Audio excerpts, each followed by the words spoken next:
नमस्कार, मैं astrologer are Kumar Saini, Vedic and KP astrologer, vastu expert, palmist. आज अपन इस वीडियो के अंदर चर्चा करेंगे कुंडली के बारे में। जैसा कि आप सबको पता है कि कुंडली प्रेडिक्शन की सीरीज चल रही है और मैं कुंडली वीडियो बना के आपको कुंडली के प्रेडिक्शन करना सिखा रहा हूं। और इसके अंदर मैं आपको बहुत से एग्जाम्पल देके बताता हूं कि किस प्रकार प्रेडिक्शन करनी चाहिए और कुंडली के अंदर कौन से ग्रह किस भाव के अंदर स्थित हो तो क्या फल मिलते हैं। तो शुरू करते हैं। अपन ने आज ये कुंडली लिए, वृषभ लगन की कुंडली है और वृश्चिक राशि है। तो आज इस कुंडली के अंदर अपन चर्चा करेंगे वैवाहिक जीवन के बारे में कि इनका वैवाहिक जीवन की क्या स्थिति रही है या चल रही है। सबसे पहले अपन वैवाहिक जीवन की जब गणना करते हैं किसी भी व्यक्ति की, तो शुक्र की गणना करते हैं।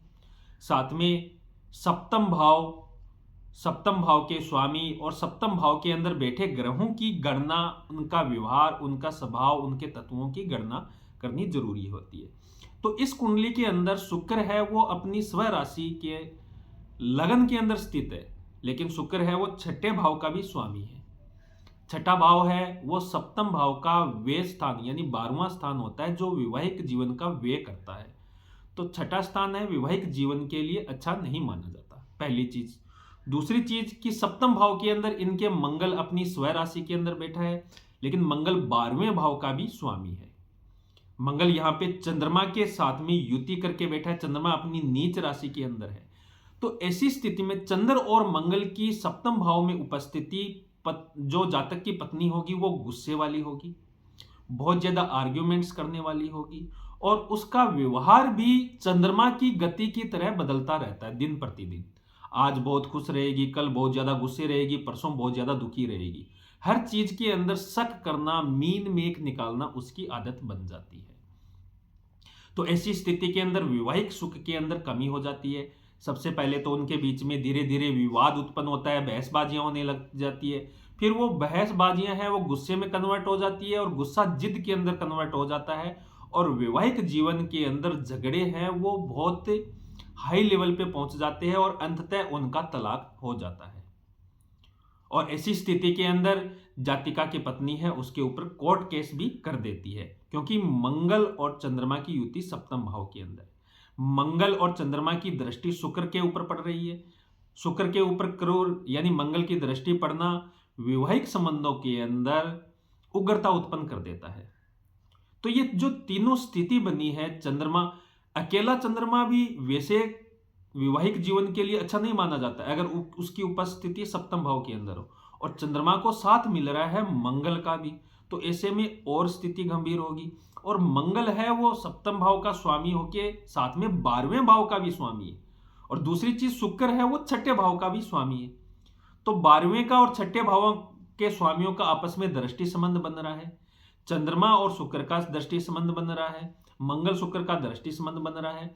तो इन सब चीजों के अंदर बहुत वैवाहिक जीवन है गड़बड़ होके रह जाता है। जातक की पत्नी का स्वास्थ्य भी खराब रहता है, जातक को धन हानि से संबंधित भी परेशानी रहती है, और वैवाहिक जीवन है वो कोर्ट केस आदि के अंदर जाके खत्म हो जाता है। हालांकि गुरु पंचम भाव में बैठ के शुक्र पे अपनी नवीं दृष्टि डाल रहा है, तो कुछ स्थिति है वो संभालने की कोशिश कर रहा है, लेकिन जातक को जब महादशा अगर वैवाहिक जीवन के विपरीत मिल जाती है तो गुरु भी उस चीज को नहीं रोक पाता, क्योंकि गुरु भी यहाँ पे पीड़ित अवस्था के अंदर है, केतु के साथ में है, कन्या राशि के अंदर है।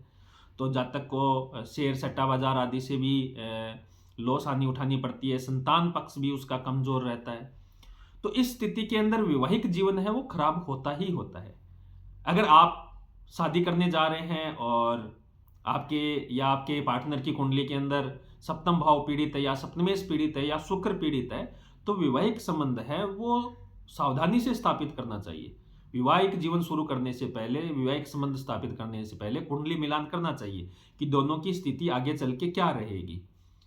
पूर्ण गणना करके ही वैवाहिक जीवन के अंदर आगे बढ़ना चाहिए, क्योंकि यह पूरे जीवन का सवाल होता है। तो इस कुंडली के अंदर सप्तम भाव पीड़ित है, सप्तमेश की स्थिति है वो चंद्रमा के साथ में होने के कारण और शुक्र भी पीड़ित होने के कारण है वैवाहिक जीवन है वो नष्ट हो गया है।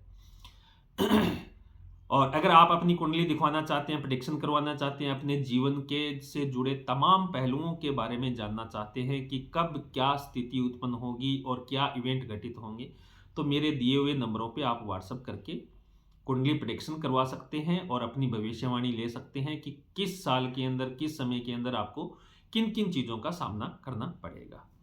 तो वीडियो अच्छा लगे तो लाइक शेयर कमेंट जरूर कीजिएगा, चैनल सब्सक्राइब कीजिएगा और बने रहिए मेरे साथ। विभिन्न कुंडलियों के अंदर अपन चर्चा करेंगे। मैं कुंडली के तमाम पहलुओं के बारे में आपको बताने की कोशिश करूंगा। बहुत बहुत धन्यवाद। हर हर महादेव।